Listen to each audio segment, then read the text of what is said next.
Hey, welcome back. If you're just joining us on this episode and you didn't get the first part of the top 10 AI traps, this is part two. Um, I was surprised, honestly, of how in depth that we went. So I appreciate it. My name is Jeff Harrison, along with Leslie Spoor. Leslie. You did a great job with those questions. I do want to. I talked about when we talked about education, how it's challenging for teachers and it's making kids more reliant or potentially making kids more reliant on AI. They don't want to do the work. I said, hey, there's two paths, and we talked about one path the last time we were on there, and this one I want to talk about the second path. Okay. Again, if you miss that, make sure to go back and listen to it. I think you're going to be surprised at some of the things we talk about. Leslie, for one thing, she is so good at asking those questions. She could be a prompt engineer for Jeff Harrison. She could just prompt me to say the right things. We're really playing Stump Jeff today to see if we can catch him in anything he doesn't know about AI, which so far we have not been able to do. We're doing the top 10 AI traps.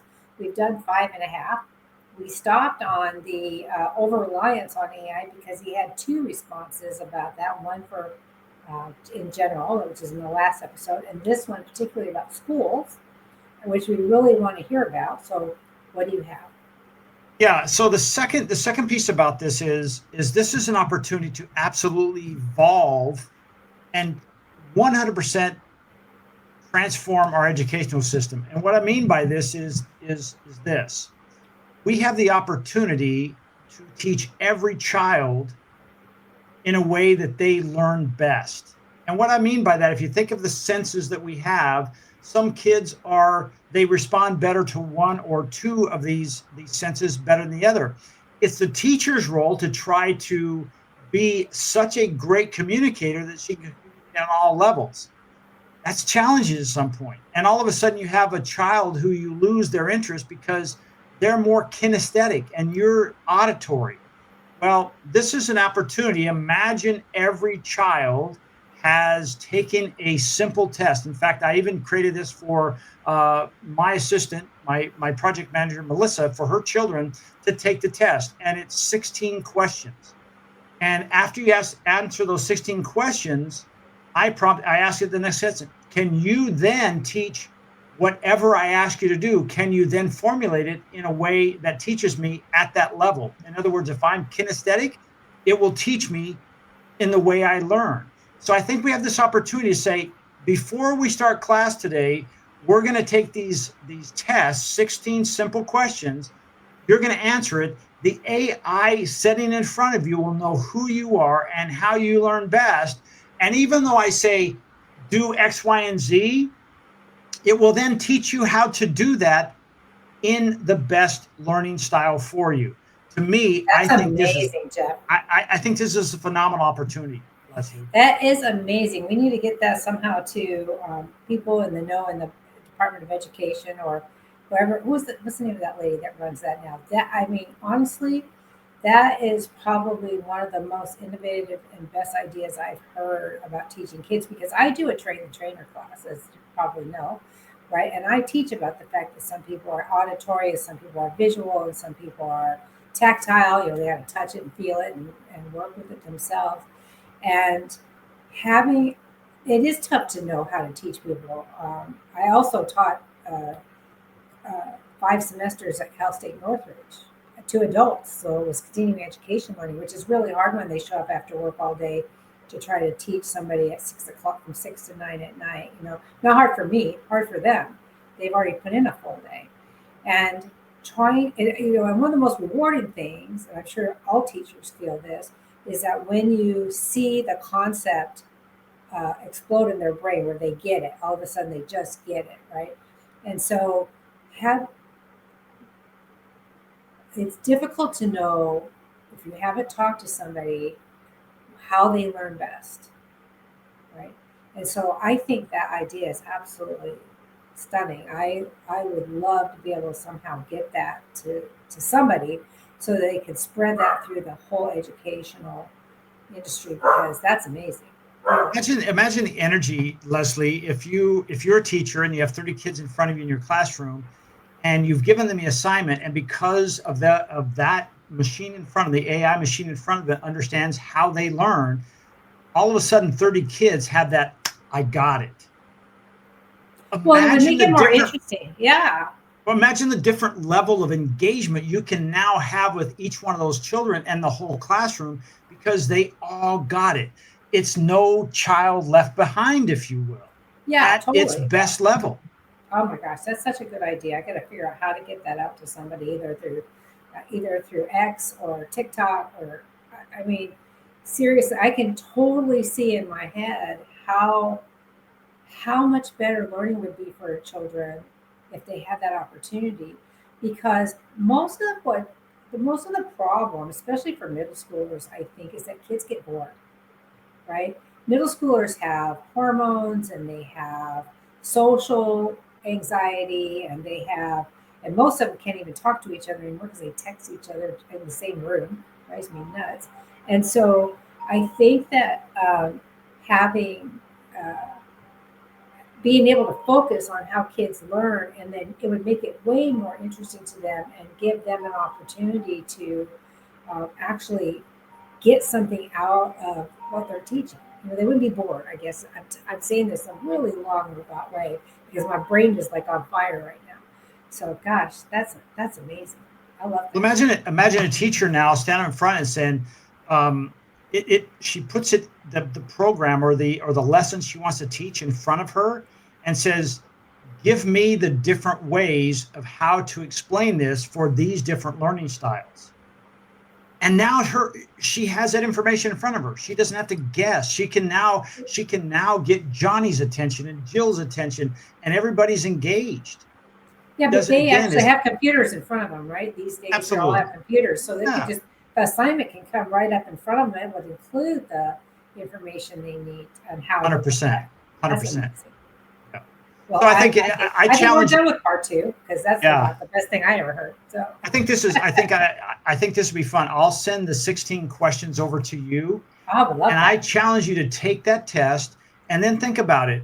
If you fed that test back into ChatGPT and said, "This is my learning style from this point forward. Anytime I ask you to teach me something, put it in my style of learning and see if it makes a difference." I guarantee. I would love to do it with my granddaughter. One of them is 9 and one of them is 16. And I would love to see where they fall on that, which kind of learning helps them the most, especially the 9-year-old who struggles. She's been having, I think she's pretty good now, but for a long time she struggled reading. And I think if we could figure out how she learns the best, it'd be easier to teach her. And now the cool part about this, Leslie, is this was something that I thought about and I put together the very early learning stages of AI. This was probably back in February of 24, no, 23. And I came up with this because, again, my project manager, Melissa, she homeschools her kids. And I thought, God, that's got to be tough. How do you do that? And so I just started asking, what if? And I came up with that whole process and questions. And is that something other people can get? I mean, can you package that for people? I think that I could. Yeah, I could. I didn't. It was very selfish. It was just for that one instance, but I could certainly put it together and make it available. I'll do that and put it in the show notes. One of our family members is a teacher, and I'm going to see her this weekend. I'm going to bounce that off of her and see what she thinks about it. Now, she teaches 2nd grade, so I don't know how effective it would be in 2nd grade because everything's sort of tactile at that point. But I'd be curious to have her teacher perspective on that, just to see. Well, you could take that to a whole different level. You're saying, well, we can't afford to put computers in every room. Okay, that's okay. What if you had teachers that were tested on how they taught, and now all the little Johnnies who did auditory went and saw Leslie. All the visual people came and saw Jeff. And now they're learning the same thing, only at the level that they learn at. Seriously, you are a genius. Thank you. So that's no, I mean that with my whole heart. I mean, that is literally brilliant. Thank you. All right, so let's move on. That was 5.5. So now we're to number 6. What is Stump Jeff Day? Oh, What numbers? Actually, it's number 7 because 5.5 was half of number 6. Oh, So sorry. that's okay. So, we've kind of already talked about this. So, the legal and regulatory uncertainty of using AI, because AI law is basically, we're on the Wild West, right? Because somebody's got a badge on, I don't know who it is yet. And so the rules are changing every single day. And it's important to understand that what's okay here in the US may not be okay in Europe or some other place and could get you in trouble. Because there's all kinds of things about freedom of speech and different ways to use the internet, because a lot of that's coming under scrutiny today. So, what is your opinion about how to navigate those waters in the AI world, other than what we've already talked about? Yeah, I think if you are a business owner or an entrepreneur and you're navigating the waters in your local environment, you can probably go down to the state level and say, or again, I'm not an attorney. I don't even play one on TV or on the internet, but you should probably check on those things and just pose the question, hey, this is what I'm doing. Am I breaking any laws? Or are there things that I need to know before I go forward? Right. And like with my attorney or my group of attorney, is there is someone within their firm that specializes in artificial intelligence and digital marketing, and so I can ask them very specific questions, and they pretty much know the answers. If you're going to go beyond that, let's say you go to state by state, I could sell this anywhere in the United States. Then you need to look at the federal level and then internationally. Yeah, you go to Europe and the rules like are very different there. Very different. In fact, I just saw that one of I think it was Google, just paid a really hefty fine. I think it was Google, just paid a really hefty fine because of the way they gathered data. It went against their, I think it's called GDPD or whatever, their privacy program, and it was a big fine. And this is a major player worldwide. You got to know the rules in each location. Well, back in the day, it's been somewhere in the last 20 years, okay, way after email became popular. Uh, we had to add a disclaimer, a regulatory disclaimer, into our email signatures about using email and the data of that. Are there any statements like that that need to be added to content at this point to protect you on an AI basis? Oh, that's another good question. I haven't been informed to do that, but I think it's probably wise to do it up front. Like as an example, let's say for instance, if I used AI from a standpoint of it's handling my tasks. In other words, let's say it's I've got it set up to read all my emails and generate responses and put them in my draft folder, and all I do is approve them or not. I might have some kind of disclaimer on there that this was written by my AI staff. But keep in mind, it's already been proven by law. Just because there's no out. If I say, well, wait a minute, I didn't say that, my AI did. Well, I'm responsible for that AI. So I just be careful about that. I would never send something out, straight away. I would never give my AI agent the ability to, at this point, I would never give them the ability to say, answer those emails and send them.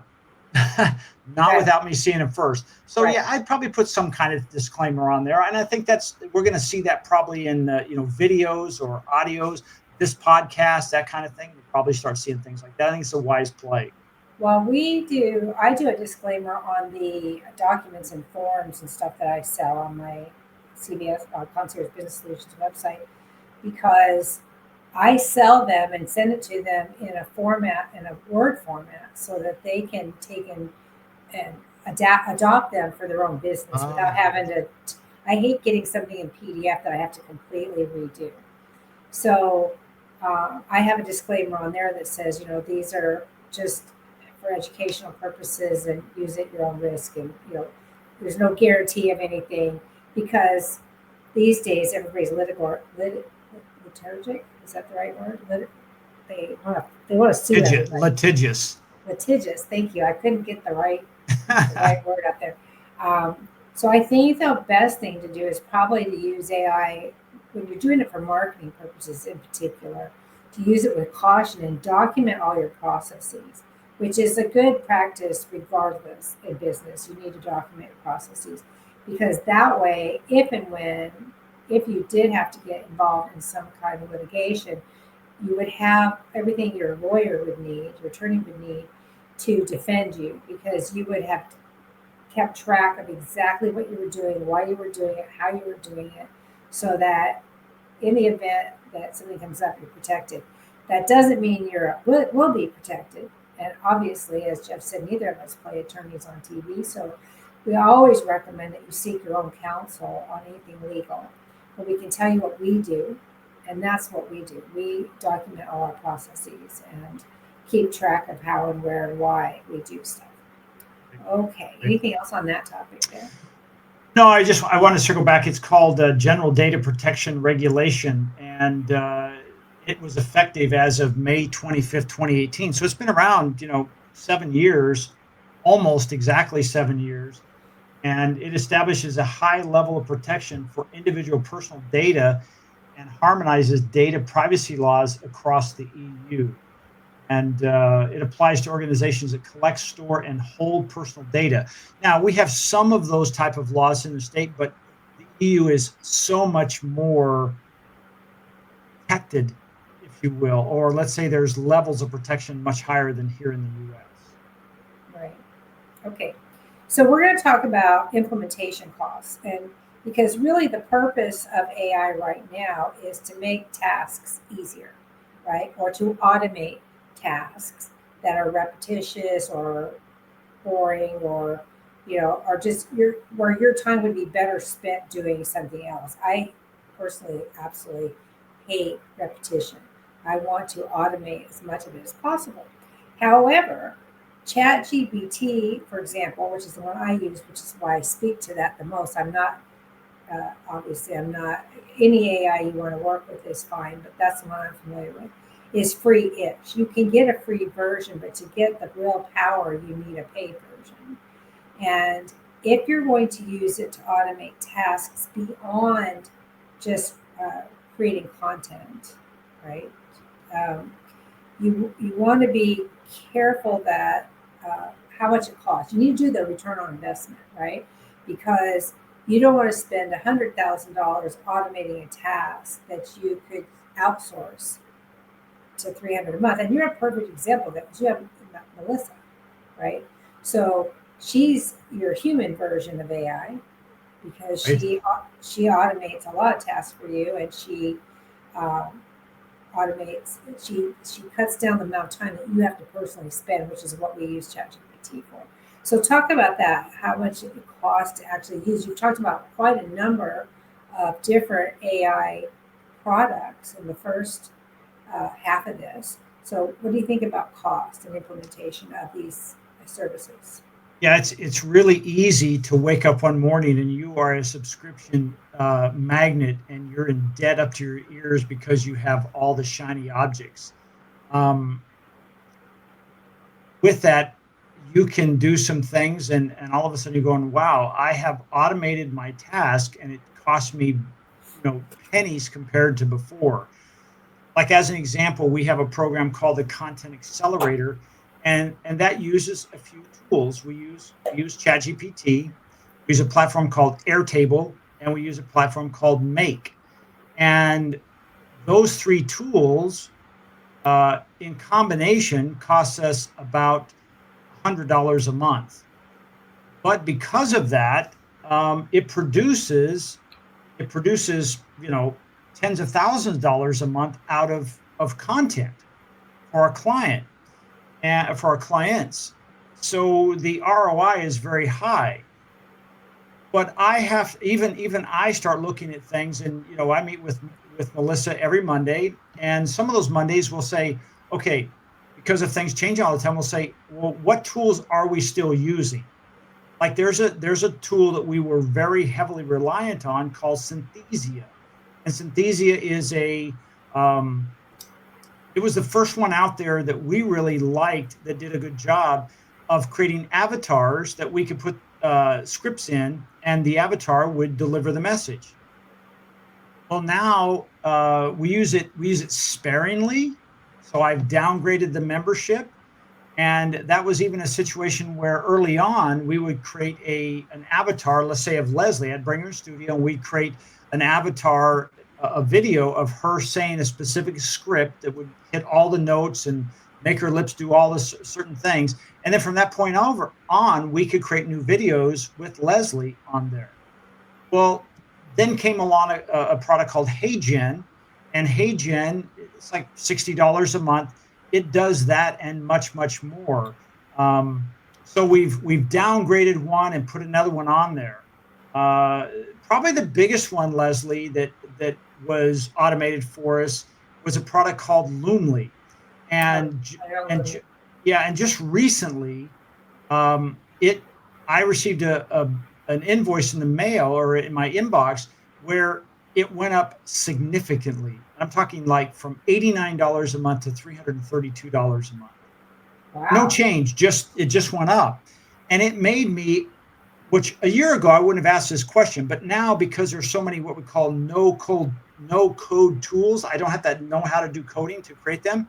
Is I just got my developer, my designer, I said, look at this product, reverse engineer it, and make it for me. And I bought. He made it for me, and now I own it, and I only had to pay for it once, and it does all the things Loomly does, except I own it. I think that's going to be a change. So that saved me over $3,600 a year by having something like that. Well, Um, that's kind of how we do our essential elements software. When I developed that originally, I started it, the first version of it was 2007, right? So it was very limited in what it did. And then over the years, as we've grown and we've added to it and added to it, and now, and I revamped the whole thing last year with an eye towards eliminating all the various AI tools or applications that people had so that they could have one single system because you can get app poor really quickly. And then trying to manage them all, keeping up with all the changes that come out, and trying to not have recurring tasks that you have to do all the time can be quite overwhelming. That's why it's important to have some, if you're trying to do content and marketing like you do, having a tool like the Content Accelerator is excellent. I can write my own uh, newsletters and do postings and stuff like that, although I have people that do it for me, but I could do it. But you have to do so much volume these days in order to get any attention and all the noise that's in social media, that having a tool that does a volume for you at a reasonable price is really important. I think one of the things that Jeff is not saying, and we're talking about to you listeners or viewers, is that he talks about numbers and he only has to pay this or only has to pay that. But that's not the whole bit of trying to develop content. That's just one piece of it. And I don't want somebody to hear this and say, oh, I could just buy this tool and for $60 a month, I could do what Jeff does. You cannot. Trust me. I have tried. You cannot do it. And so really you need to get those professionals and do the return on investment and say, how many do I get for this? Right? Because you may pay $60 a month and get 2 or 4, and that's it. And with you, if you pay if you buy the Content Accelerator or however you work that, you're getting hundreds. I mean, amazing amounts of stuff for a very small amount of money. So I just want to clarify that because I don't know if you're aware, but you made it sound like, oh, this costs nothing to do, and that's not true. oh, right. I mean, yeah, these are just what I'm saying. These are the costs of the tools. It's not the it doesn't that's not the cost of putting it together and creating the content that we create, because this tool that we've created, the Content Accelerator, not only does it create a blog for you with 3 images, all the SEO, the titles, all that stuff, as well as a video, as well as the thumbnail for it, all the description, the title, everything, and 20 social media posts a week and an email. It does that for every client every week, and every Monday at 9 a.m. That's done, and then that's where Melissa steps in, and then she'll look through it and decide what it is, and then she'll distribute it for our clients. Now, the Content Accelerator, the program that we have, is a done with you program, so we do all that stuff except the publishing. Although, Leslie, I because of the situation with Loomly and the fact that we built this other piece on there that now as it runs through the Content Accelerator, it used to be one of those things like, okay, it comes into to form, and then Melissa would take it from that point and put it on Loomly and post it. Now, and this is the evolution of cool, I think, is now we basically strap it on the end of the Content Accelerator, and as soon as it's approved by Melissa, it then distributes it automatically. So you can do done with you or done for you. Yeah. And so I'm thinking, I haven't rolled it out yet, but because we're in the testing mode right now, is I thought, well, the first 100 clients, I'm not going to charge for the done for you program, which is $2,500 a month. It's going to be done with the done with you program, which is $699 a month. And that would be lifetime access. So I thought, since I own it now, I couldn't afford it if I'd done it with Loomly. It's too daggum expensive, right? But now that I've built my own product, it makes more sense. So there's an opportunity. We did that too. I have a talent for seeing how software hangs together, as you know, right? I can look at it's like those pictures with all the dots in them. There's an image in there, and I can see it.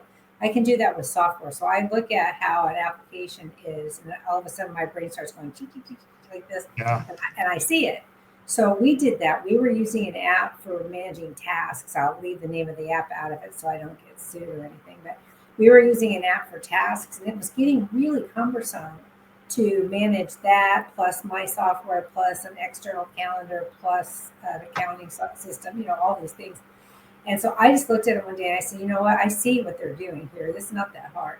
And so I took that same logic, or what I perceived the logic to be, and put it in my system, and it works like a champ. And so now I don't have to have an external system to manage tasks or schedules or any of that. And so I think having one system that does multiple things for you, like your Content Accelerator, is an extremely good investment. Because you cannot build a business these days without social media content.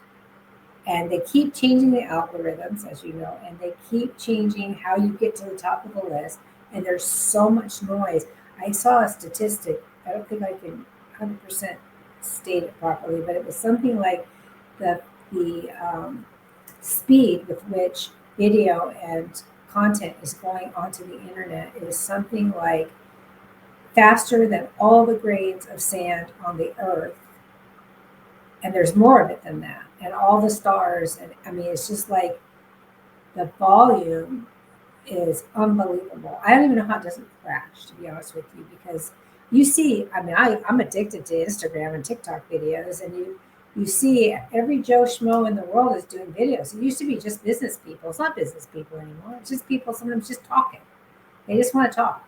Well, we're a perfect example of it. We're making a video podcast, right? I know. But we have a reason, right? we're actually trying to help people. We're not out there saying, these are my shoes. I'm not an influencer, in other words. There's influencers out there that are trying to get paid to just talk about products. I wish I had thought of that years ago, but I didn't. And so I didn't miss that boat because we are promoting products, but I don't feel like I'm an influencer in the standard definition of an influencer. If you're in that market, there's we talk about digital ads, how to get in front of your customer, and influencers. And there's a cool thing, and it's paid on performance, and it's a platform called WHOP, WHOP. You got to check that out because it is WHOP. It's a cool product that basically someone that I started learning AI and automation from.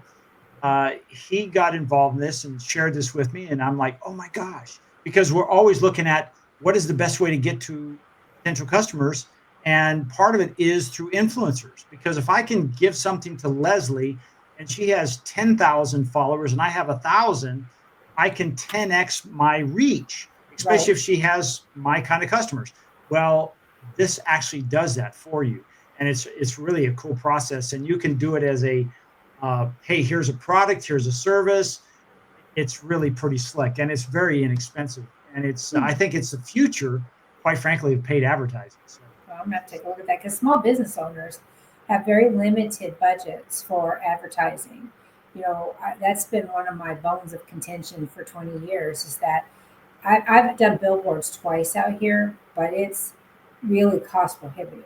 It used to be, and I don't know what it is today, but it used to be $2,500 to do a month of billboards. got to still be Now, high. well, it's probably higher than that now because they have digital billboards and you can change the content on the digitals. To me, it seems like why should that be more? Because you could change the content every day if you want, and it takes somebody to push a button or type in a sentence, and yet they charge more for that. Probably because the cost of setting up those electronic the boards themselves. More expensive. I'm sure they've been paid over 25,000 times by now, but it's the cost of advertising for small business is very difficult. That's why you see billboards or advertisements of two companies together at once. Sometimes you'll see Taco Bell and something else together, burger. I think I walked into a Long John Silver's coupled with a Kentucky Fried Chicken. To me, other than Greece, I didn't see the correlation there, but they were both marketing together. And they were in the same facility too. But a lot of people will go together and buy advertising together because they can't afford it on their own. And when you talk to the advertisers, the people that sell advertising and say, what do you do for small businesses? They say, that's not my problem. And I'm like, but you're missing an entire market. Well, Because especially out here in the desert, that all of us are small business owners, everybody. So, I had a situation like this with a company in Scottsdale, Arizona, and Fountain Hills, Arizona, and they are franchise owners, but they each own their own franchise. And so they asked me if I could help them, and I put it together as a package deal that there's two of them, and I would do the same level of work, but I would do it and split it for them. And I gave them a super competitive price. It was like $1,200 to set it up because I was going to drive out there, film the content because it's a very visual business, and then do all their marketing for them. And I do that once every 6 weeks. And I said, well, $1,000 a month. And they said yes. And then one of the people backed out because they thought they could do something less expensively. And I'm like, $1,000 doesn't even pay for me to drive over there. The only reason I did is because no, it was a family member who owns one of the franchises. And I'm like, I can't do it for any less than that. right. It's crazy. And so yeah, it is tough. People forget that we're all in the business to make money, right? I mean, if you read the book, the goal of every business is to make money. It is not my measure of success, but it is the goal of every business. Otherwise, why would we work this hard? And I truly believe that if you offer a service or a product that makes somebody's life better, that the money comes on its own. You don't have to focus on the money. But that is why we're all in business. And people forget that. Like you said, when I was a family member, they pretty much figured you should do it for nothing. She didn't. She didn't. She was like, I can't believe this other gal backed out, but I understand. So she said, can you do it for any less? She was just asking because now all of a sudden the burden is completely on her. Right. And I gave her a little bit of a break because she's going to let me stay with her when I drive over there. So I don't have any hotel expenses, but I still have cost of me in a car for 8 hours, 4 hours over, 4 hours back, and whatnot. So it didn't work out, but I always tell her, hey, if there's anything I do to help, let me know. But I don't know what they're going to do. That's crazy. You got to. And I don't want to get on a soapbox, but that's one of the things when people start a business, they rarely ever budget for marketing. Yeah. They buy the equipment, they buy the products, they get the trucks, they hire the people, and then it's like you just built it and hoping they'll come. And it's Yeah. And just they not don't. that easy. It's just not that It easy. is. No, it isn't. And even though you've been spouting numbers left and right, I want to warn everybody that, which is a bad idea because we don't know how long this podcast is going to last, and prices could go up or they could go down. So you don't know. But everybody's situation is different. You have Yeah. a basic price for your stuff that covers the cost of the tools that you use and the knowledge and the labor it takes to review that stuff and make sure it gets out there properly. And so before somebody says, oh, but I can do this on my own, you can't. I'm going to tell you, because I am extremely capable and I can't do it. And you must be better than me if you can, because I can't. I have to go to Jeff and say, hey, can you do this for me? Because I can't do it, nor do I want to. That's the other thing. It would take so much bandwidth for me to, so much of my brain power to sit down and figure all that stuff out and create a calendar of information. I mean, even just that, the calendar of information is exhausting and overwhelming to me. The fact that I came up with the topics for these things today were, that was a miracle in and of itself. Usually I wing this. I was surprised. I know. I don't blame you. I usually wing it. But the point is that don't immediately make a decision based on cost. Take the time to think about how much is this going to free you up? What is the benefit to it? What is it going to bring you? Because we're talking about implementation costs. And so AI does make things easier, but Jeff and I have had this conversation many times. It's our brains that you're hiring, right? You're hiring our knowledge, whether you're hiring me as a coach or consultant or a speaker, or you're hiring Jeff as a trainer or a digital marketing person, or the telephone thing that he has. If you saw the first half of this show, you saw that he has this really cool product that allows you to be in two places at one time with your telephone. So you're hiring our knowledge and our experience and the ability that you don't have to make a bunch of mistakes, costly mistakes, to get where you want to be, right? Absolutely. 100%. Yeah. Okay. So we're going to move on to number 9 because we're moving along. So if AI writes your content or designs your logo, who owns it? Is it you, the AI company, the internet? Because you're now creating content for people. So who owns it? Do you own the content? Does the person who's paying you to create the content own it? Yeah, that was always a question of like, well, I guess in that long list of read this before you use the product, at the end of the day, I believe that is actually the product. That's actually the ownership of AI. So this is one of the reasons why we take everything down, and there's going to be modifications to it. So at the end of the day, we own that. Whether it's a post, it's an article, it's a video, whatever it is, there's always modifications. So we actually are the owners of that. If you're just posting something straight away, like I had a conversation with another marketer out of Miami yesterday, and he explained to me how he uses ChatGPT to write articles for his clients. And I said, well, what's the process? I said, you check it. He says, no, I'm not the expert. He said, I create the content and I give it to the client and I post it on their website, and it's up to them. I'm like, wow. Oh, no. He said, and he's been doing it for 17 years. He said, because I am not the expert. He has that conversation up front that this is how I make the product. This is why it is the price it is. And it's your responsibility to double check and make sure this is working or that it's accurate. And I'm like, I'm sorry, I can't sleep at night knowing that, because I don't want to wake up in the morning with a phone call that says, hey, I'm in jail, Jeff, because the information that you wrote is inaccurate. I'm like, I don't want to have that happen. He's okay with it. I'm not. Yeah. Right. Amanda's been doing my online posts. She just does my individual posts on Facebook, and then it goes to like LinkedIn and TikTok and all the different things. But I think twice in all the years, and I think she's been doing this about 10 years for me, and all the years that she's been putting posts out there, I've only had to go back a couple times and say, no, this one can't be this way. It has to read like this, or take off this particular word or something. You have to be liability conscious when you're creating this stuff, as you are, which thank goodness you are. That guy would give me a heart attack, that example.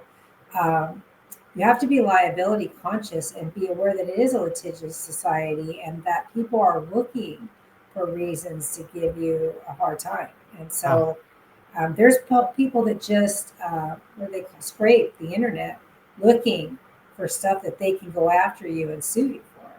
And so you want to be really careful. And I'm not trying to scare anybody. If you hire a reputable person like Jeff, uh, I was just singing your praises today, by the way, sure. but I mean, geez, this. somebody like Jeff, you know that you're going to be protected in that way, to the best of his ability. You know, that copyright law hasn't yet caught up with AI. So you want to think about before you slap your brand on something, you want to make sure that you've thought about all the repercussions of it, which is why you need somebody like Jeff or myself for my software, for example. Well, You it need might somebody be. who knows what they're doing. And Leslie, that may be one of a great reasons if you're out there creating content or images or videos and you're using just purely AI content or AI to do that, to absolutely put something on there that this was created by AI with your assistance or without your assistance, whatever your bailiwick is, because it basically says based on U.S. law currently that is there's no clear delineation saying you own it or the AI owns it, and so it's still up in the air. There's no clear line that says. I just want to read this. It says based on current U.S. law, there is no clear ownership of content generated solely by AI. Now, solely by AI means that I ask it, it produces it, and I put it out solely by AI. I didn't do anything to it. When I alter it, changes that process. But neither the user, the AI tools creators, nor the AI itself can automatically claim copyright because copyright requires, and watch this, human authorship. Oh, that's So when awesome. yeah, so when we jump in and do something to it, change this, change that, write in our, put a paragraph in there, whatever it is, we can now claim authorship. Keep Makes that in sense. mind. Yeah, that makes total sense to me because, and I didn't know that word was in there, and I've looked at the copyright stuff and have not seen. I did not notice that it said that about human intervention. So that's a good one to know. And again, that's why you go to the experts. You just this you do this as a full time gig. This is your full time job. I Can you do. imagine if somebody like me was trying to do this as one component of all the other things I do? It would be sloppy at best and inconsistent at worst. And the one thing about social media and marketing digitally is that you need to be consistent, right? Well, so two things. One is you need to be consistent, and two is you need to stay up with all the changes. I know you're right now changing for new algorithms Yeah. that are coming out, and it changes constantly. I don't know if that's Facebook driven or some other thing, or if it's Google driven or whatever, but all the algorithms change all the time, and part of the reason they do that is because of the volume of content that's out there. Well, they're trying to make it better all the time. They're trying to Right. always, every time the algorithm changes, what they're trying to do is they're trying to filter out the bad actors, the people that are abusing, like as an example, keywords were really big. And so when somebody would just what we call stuffing keywords in there, AC repair, and every line, every sentence had AC repair in there and it had your city and state. That's called keyword stuffing. Well, when they changed the algorithm, they saw that and those people got weeded out and changed. And so, not all algorithm changes are bad. And if you do things right from the very beginning, I've said this before, we've been building content, organic content for clients for now, we're going on 15 years.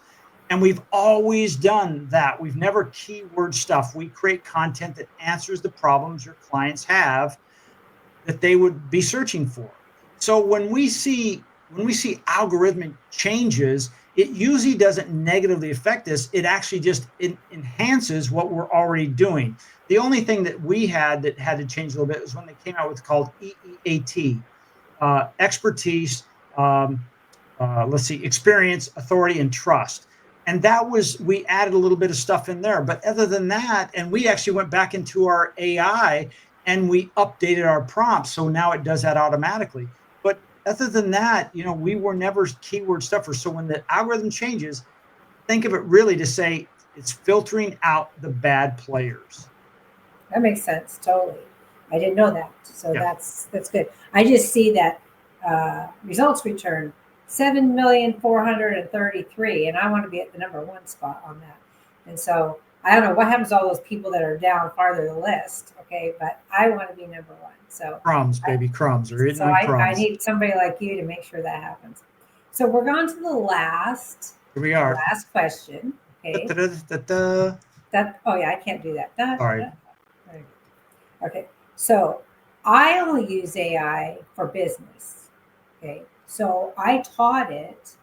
I loaded lots of my content in there, my previous newsletters, my previous stuff. I worked on my stuff for the Freedom by Design through the AI, all that stuff. So it has a lot of my knowledge in there. So I don't see this happen very often, but I know that it can. So from a quality control and misinformation perspective, AI can actually hallucinate facts, right? It'll tell you that Abraham Lincoln invented the microwave if you're not paying attention to it.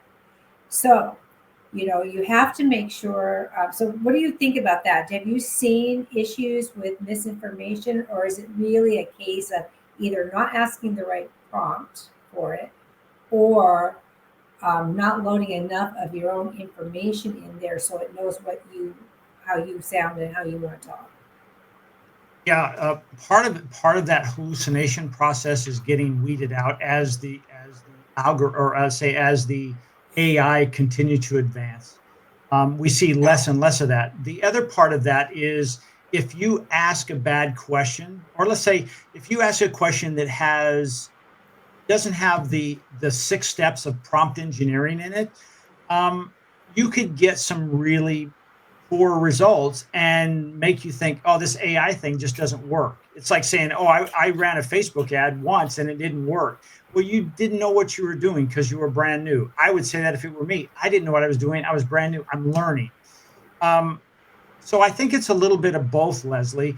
I don't see hallucinations happen like I did in the beginning. When I say in the beginning, like in 2023, not that long ago, it would make That's it would not make stuff. forever ago. Well, they say that our brain hallucinates all the time. It puts things in that we think are missing. It's like almost like editing a video, and there was a little piece of that gone between this time and this time, and we filled it in using our imagination. We don't know if it's right or wrong, but it filled it in. Is that wrong? Well, if you use it different, like if you use it to convince somebody in a hallucination, like I say, no, I read it, Leslie, this is really what happened. But AI hallucinated, yeah, it could be wrong. But I think both of those things that you say, bad question, bad input, bad output. And second is the evolution of the AI with prompt engineering. When I started using prompt engineering versus conversational engineering, we saw the average result or output improve by over 300%. Did I mess you up? And there was a hush, over the room. There's a hush over the crowd. I'm writing that down. Well, no, I think what you said is spot on. And so if you were someone who tried Claude or ChatGPT or Grok early on, and you got something that said, aha, it's wrong. Well, it could be because I would go back and take a look at what you asked it, right? And then look at it again. And sometimes when it's wrong, here's something I want you to think about doing.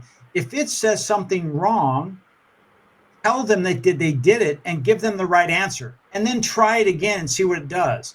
Because it's just like it's like it was let's say a year ago, it was like a toddler. Yeah. Today, true. It's like a teenager. Yeah. Tomorrow or 6 months from now, it's going to be like a graduate student with 4 degrees. Yeah. I'm not kidding you. So it just gets better and better because, hey, didn't we all as toddlers make stuff up? I almost said a bad word. Didn't we make stuff up? They did, yes. And as teenagers, And as teenagers, why weren't you home at 11 o'clock? You're supposed to be, well, because Sally's mom had a flat tire. She got caught in the rain. It hasn't rained in the desert in 4 weeks. What are you talking about? Making stuff up, right? Yeah. So, Well, the thing from a business perspective, I think the thing to be careful of, first of all, you do need to load as much of your own content in there as possible. If you have never been doing newsletters and you want to start one, then you're going to have to load something else in there, either articles that you agree with and that follow your philosophy. You can say, this is not my content, but learn this because I believe in this from a philosophical perspective. Or something to that effect. You should never plagiarize or steal anybody's information ever. But when they start to write newsletters and stuff, you need to make sure, and we've talked about this, we've touched on this a lot, that you double check everything before you post it. Never post something blind or before you hit send, because it will come back and bite you. I like to take it when I tend to be very wordy. I know that you don't know that. But I like to take, especially emails that I'm writing to clients that may be over some kind of a situation that's a little delicate. I like to write what I would normally say, and then I plug it in and say, please make this professional, concise, and friendly. And then it'll come back with something better. It says the same thing, it just says it better. And I like that because I do tend to ramble, as you've seen. So, excuse me. So I definitely, there are ways to use ChatGPT to your benefit without turning over total control to it. Something I want to share with you, and just to hitch a ride on the whole idea of writing or responding in my voice. Mm-hmm. If you're not sure what to put in there, why don't you just ask it? Hey, I would like you to start writing and responding in my tone of voice, in my version of me. What questions do you need to ask me for you to do that? Please make a list. And it will tell you what your likes, dislikes, and it'll give you a list of questions. When you fill that in, you have created, I'm going to call it your user profile. And now from that point on, you could have that response back. And it's true whether or not you said, hey, I'm just thinking about the stuff in my head. It's like, if I were an investor or I were somebody who wanted to get wealthy through investing, I guess same thing, is I would say, I want you to be, every time I ask about investing, I want you to be the mind and the wisdom of Charlie Munger and Warren Buffett. And because that information exists out there, when you ask it a question, guess how it's going to respond? Charlie Munger and Warren Buffett. How cool is that? That is cool. It's scary cool. I like stuff to come from me that is me. Yeah.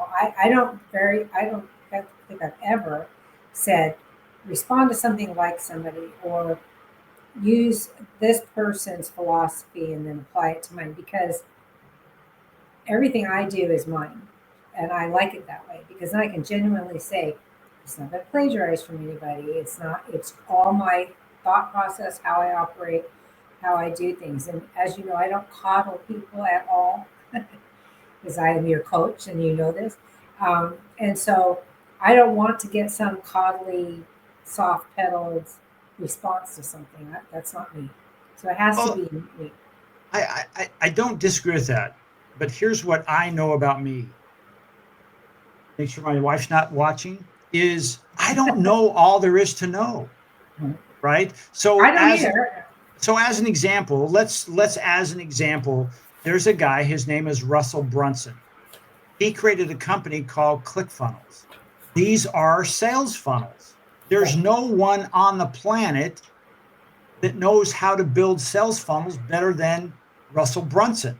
So if I want to build a sales funnel for Leslie and her Concierge Business Solutions program, I would say, this is what we're going to do. And I want you to access the knowledge and everything Russell Brunson knows about creating a successful sales funnel to help me build this.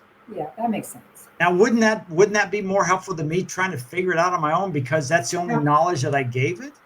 that's true. I totally agree. Totally agree. All That's I why got. you're the that's why you're the digital guy. So what I would like to share, you're going to talk. You've got my learn.com Oh yeah. solution, but I wanted you to put up there about the content accelerator because that is such a cool tool and it will help so many people navigate this confusing world of social media and digital marketing. And they need to know where to find that, Jeff. Putting it up as we speak. Okay. W's You have a website, right?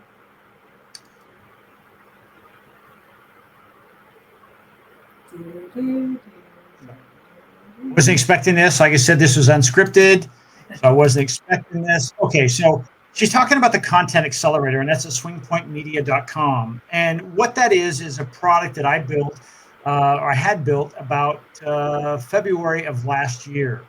And I asked the question is, what if I had a tool that would create all this content at once, and then we would just have to proof it and then put it out? And I wanted to be able to say it could take one client or 1,000 or 10,000 clients at once, and it would still do its job. And that's where the Content Accelerator was born. And what it does every Monday at 9 a.m. Pacific Standard Time, it creates for each one of our clients a blog that is SEO optimized. It's solving one problem for the client, and these are the most searched for problems that their ideal client would search for. It has the right Regard, title. What's that? regardless of their industry, right? Regardless of the industry, because as they come into the program, there's a simple form that they have to answer this digital, and it basically tells their AI designed for them exactly what kind of content they need to make. So now when it makes this, all the content is relevant to their business. Um, it creates 2 to 3 images every time it makes a blog post. They're usually about 1,000 words, and it has all the SEO, the meta tag, the metadata, the structured data, all that's done. Then it takes that, and from that blog article, it creates a blog script.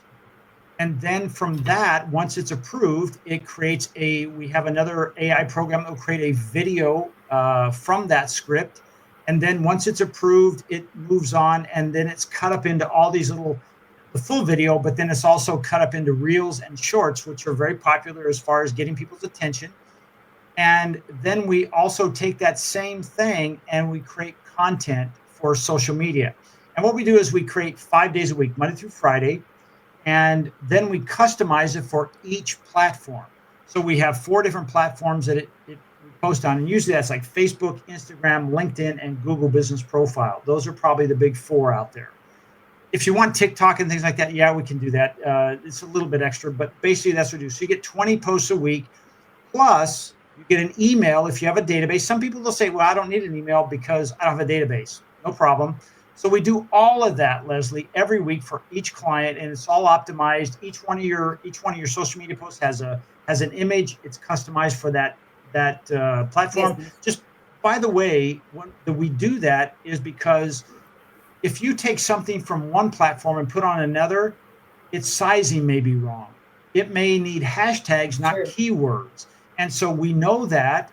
And so when it comes out, it's specifically for that. So it looks like it's what's called native to that platform, right? And we do that every week, and we do that for $6.99 a month. That is And so cheap. You made me tired just explaining all the things that you do. sorry, No, because it's a lot of stuff, Jeff. I mean, literally, again, as a business owner, as a dual, I have 2 businesses, and trying to market those, and it would be impossible. That would be a full-time job to do all of that. yeah. And it's more than this app or this app. It is a system, and it's a system that gives you industry specific, your business specific information that sounds like you, that looks like you, that is targeted to your clients or potential clients, and a volume that can't be beat. I mean, how many posts a month is that out of 4 week month? Is 4.3 is what? Yeah, so it gives you basically, one a week. So let's say there's 4 weeks in a month, so there's four, and then it would be 80 social posts a month, and then it would be four videos, and usually it works out to about 40 to 60 shorts, those little reels that are That's a 60 lot. seconds. And just to give you this happened yesterday. We know a gentleman, his name is Art Alvarez. He owns a company called Mortgage Works, and we on our Monday meeting with Melissa, she said, "Oh my gosh," she said, "Mortgage Works is blowing up." And and again, keep in mind, he is a local mortgage company, right? He's not a big influencer, and it's not an exciting field. He does a great job. I just want you to understand, he's not like Shania Twain or Kim Kardashian, all right? Right. And so when we saw his performance the last 28 days, he's gotten over 10,000 views on his YouTube channel. That is blowing up. And the amount of time people are watching. Well, then yesterday, as I was walking out of a meeting where I was with him, he says, "Oh, I got to tell you something." He said, "I just got another new client, and when I asked him where they came from, he said I got it or he said I came because I watched your videos on LinkedIn." Like that's exactly what's supposed to happen, right? Right. And so, yeah, it's a lot of fun, and it is a lot of things to Well, do. But you got to be everywhere. It's called omnipresent. You have to be everywhere. you do these days, and you have to be instantly responsive for everything. Yes. And it's not easy to be a business owner in this day and age, even with all these tools, Yeah. right? My essential elements is similar, although it's a data collection system that it automates the running of your business and allows you to scale, right? You could certainly scale the content accelerator to increase the number of posts and stuff if you wanted to, but for the basic program, $6.99 a month is nothing. You Yeah, know, because as you say that, I mean, yeah, I could tweak it and say I want to do five different platforms instead of four. And each week when it creates content, it actually creates four blog posts for every client, and then we choose one. We don't post all four, but we could do that, and then it runs it through the all process. So we look at it and say, "Yep, this is the best of the four," and then it does all the SEO and the images and titles and everything. just SEO alone is another area that keeps changing, and how you do it changes, and it's just try to understand. I did good to understand pay per click back in the day. I did, that's a whole other story I could tell you another time about Google pay per click and Yahoo and the phone book, and which nobody uses anymore, and all that kind of stuff. And it was a nightmare. And so I just think what you're offering has immense value, and I'm going to promote it, I think, through my newsletter to some of my clients. If you're okay with that, I would love I'm to do super that. okay with it. Thank you. I Yeah. appreciate that. I may have to have you send me some bullets, but I can. Because I'll be honest with you, before we got that thing live, back it went from February. We probably went live in April 1st. We and no fooling, we went live April 1st. Is there was a point where saying, we had 17 writers on staff, right? Because they were writing all that content, and most of them have turned into people who now do other things for us, or they've said, "Hey, I'm just going to be a writer. This doesn't work for me." I understand that. But there was a point where I'm like, I'd love to have more people, but there's only so much we can do because it is so manual labor, if you will. It was so intensive. And now it's like there is no limit on how many we can do.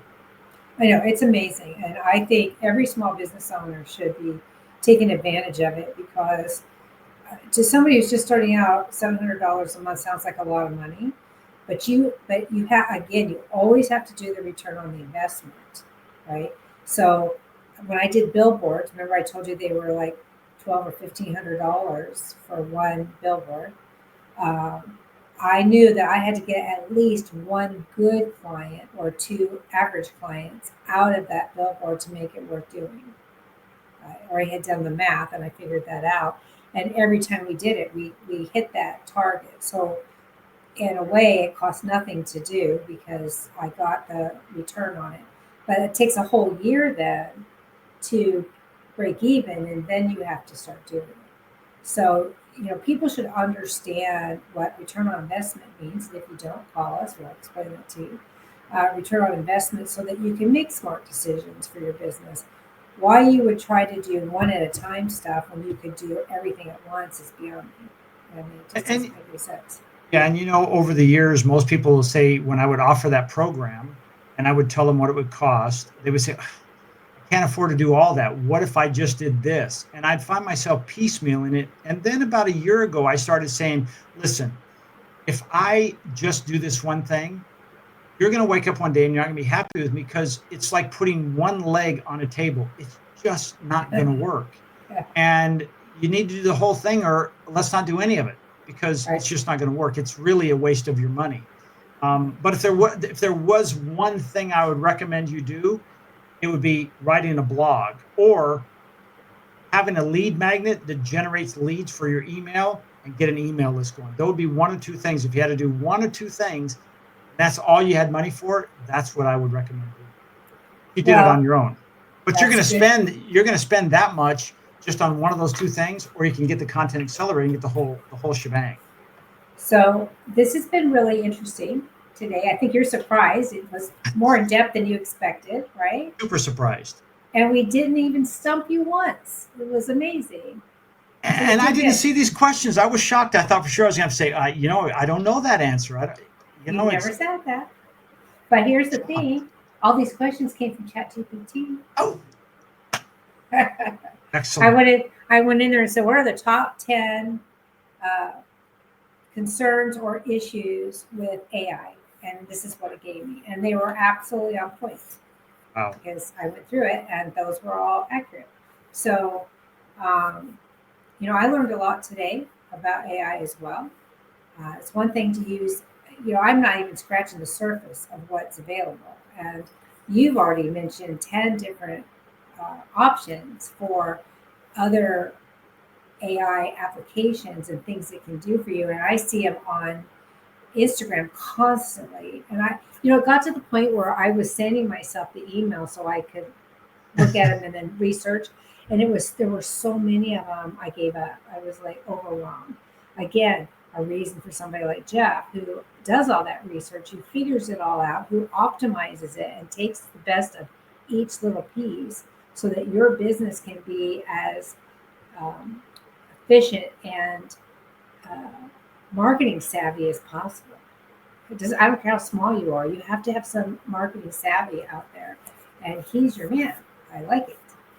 Appreciate this. This was a lot of fun, Leslie. I really, it makes me think is, again, my marketing is like, okay, so what I need to do is now give instruction to my editor or Melissa and say, hey, every time she asks me a question, cut it up there and let me do the answer, because if those are the top 10 questions that are being asked, I need to answer them. Those are perfect. Right. Those are perfect tools for me. So if you see this cut up out there somewhere, guess what happened? It's all Leslie's fault.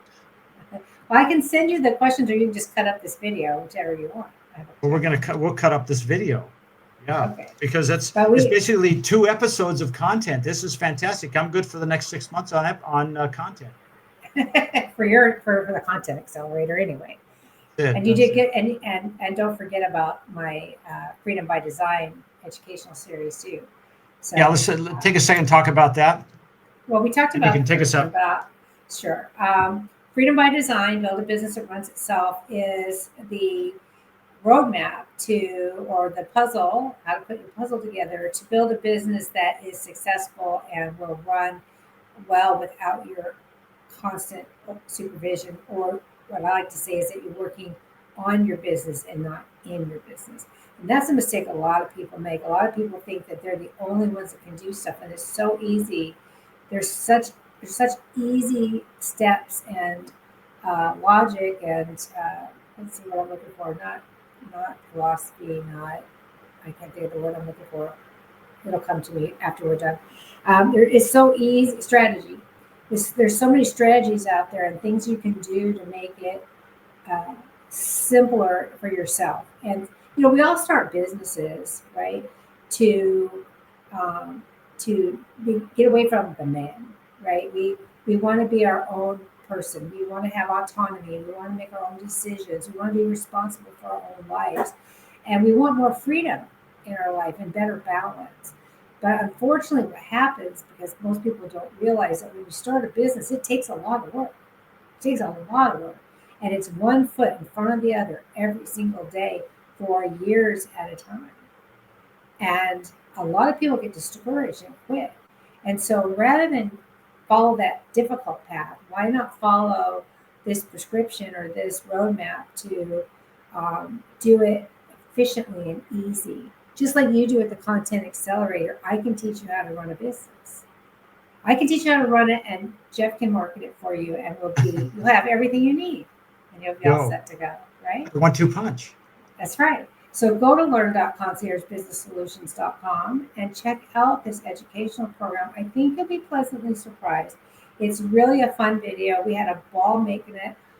Jeff didn't do my videos, but he was there cheering me on and telling me when to straighten up and fly right and make sure I read my teleprompter properly, which that was a whole new experience. I thought I did really well, actually. I did very well, yeah. Because before, when I tried to do it, I was just a mess. But all of a sudden, it just clicked. I think it helps when you understand the content. When you know what you're talking about, it's a lot easier.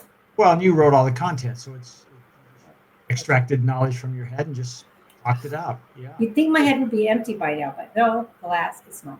So it's made more space for new stuff. But it's getting ready to go on vacation pretty soon. I can't wait.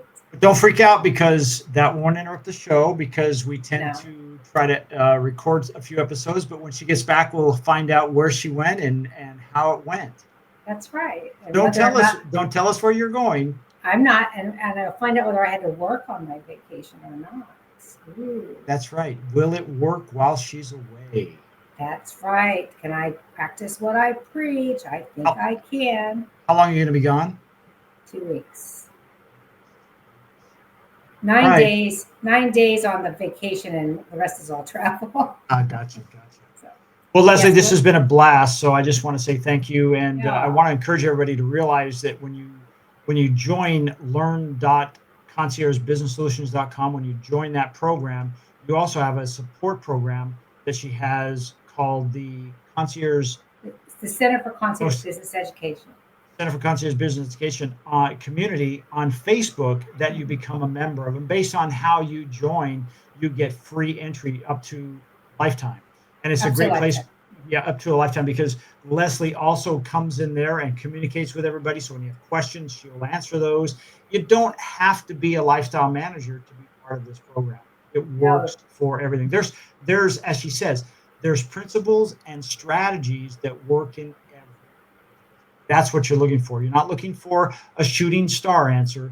You're looking for a foundational answer.